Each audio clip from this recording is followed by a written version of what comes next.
Okay. Do do do do do do do science. Do do do do do do science. Do do do do do do science. Do do do do do science. Do do do do do science. Do do do do science.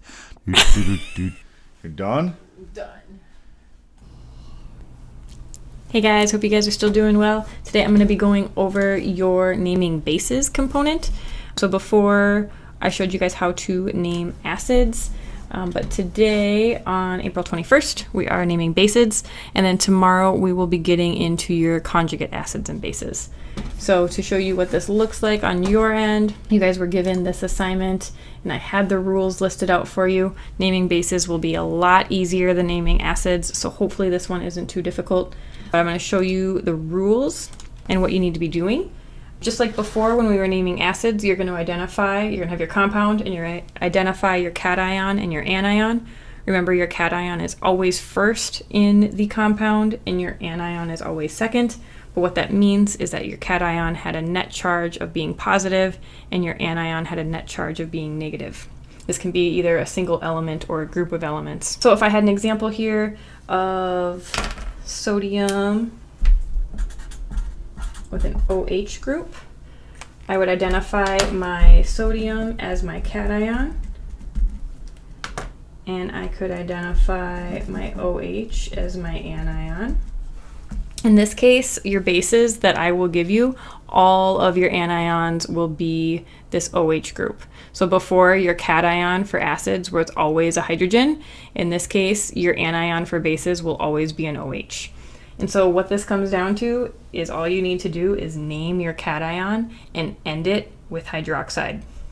So for this one, we have sodium. Oops, I was going to write Na again. Sodium, and again, I'm just naming that. Sodium, and then my anion is always OH, so it's going to be hydroxide. That's it. So your steps are identify. So step 1, identify cation and anion. And again, that was the same thing you were doing when you were naming your acids. Your step 2 is to name the cation. So that's how it's different. Before, you were naming your anion, but in this case your anion will always be OH, so we don't have to worry about it. You're going to name that cation. In this case it was sodium.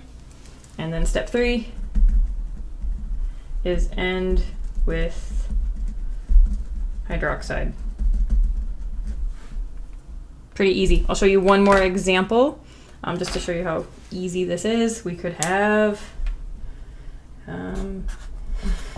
KOH, which would be potassium hydroxide. Again, this was my cation, my anion. I named my cation, it's potassium, and my anion is always hydroxide. So hopefully those are pretty easy for you. They should be easier than your acids. But as always, if you guys have any questions, please email me. Do do do do do do do science. Do do do do do do science. Do do do do do do science. Do do do do do science. Do do do do do science. Do do do do science.